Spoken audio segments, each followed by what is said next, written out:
Hi. Hey. How are you, baby girl? All right, and you? I'm good.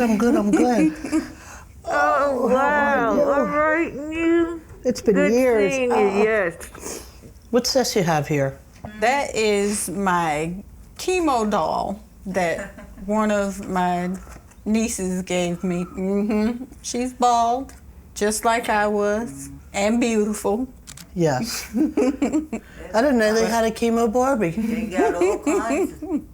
Do you get the same thing out of the group when you're on the phone? Because we do the FaceTime. That way you can see everybody. You know, as you do in person. Is it the same support you feel or different?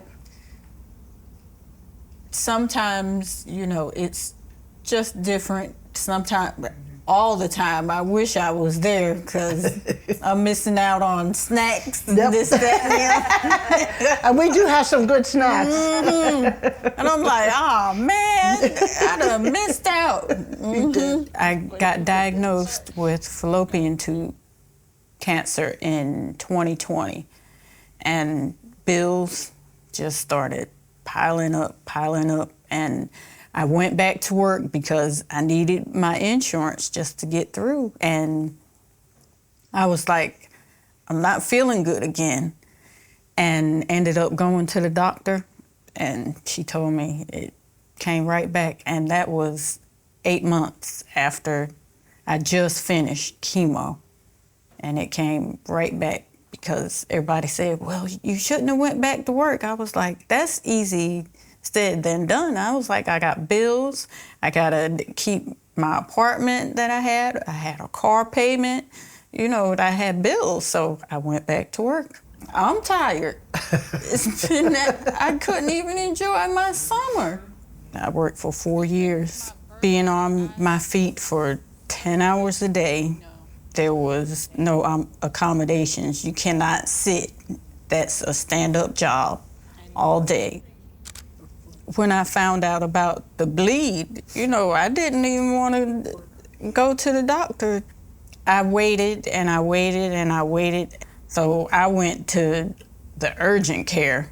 Then I'm riding in the ambulance and I'm like, here's more bills.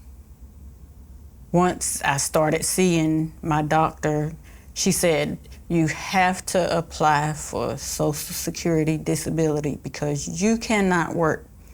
And that's when I moved in, you know, with my mom.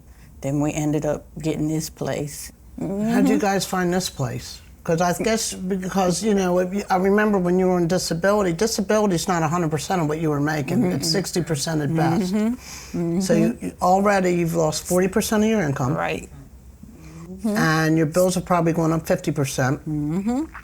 Because you still got to pay your insurance. Exactly. You still got your co-pays. You still got your parking. You still got your gas. And all the driving back and forth is wear and tear on your car. I had to move out. I couldn't move, you know, renew my lease. So I just didn't renew my lease. And I stayed with my cousin. Thank the Lord, you know, that she lived in Charlotte. So I ended up staying with her for a few weeks until I moved here.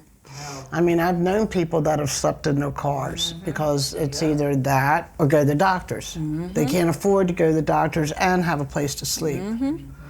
I mean, you could sleep here for a while, there for a while, which would be a nightmare. You know, coming back home, how hard was that for you?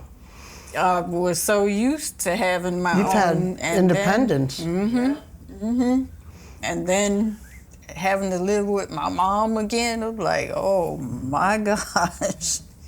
My mom, I basically take care of her too, you know, because she's older, so I'm her caregiver, and then trying to, you know, take care of myself. I don't want to be a burden on others. There's been times, you know, I've said, pray to the Lord, you know, just take me.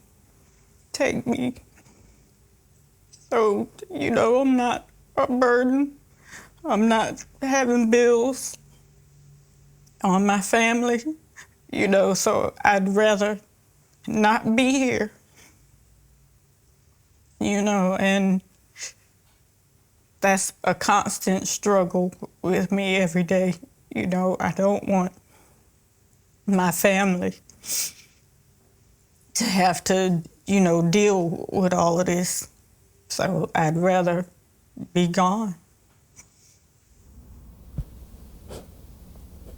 My biggest thing before I turned 50 was I wanted to be blessed to see 50. And, you know, I turned 50 in August. And it's been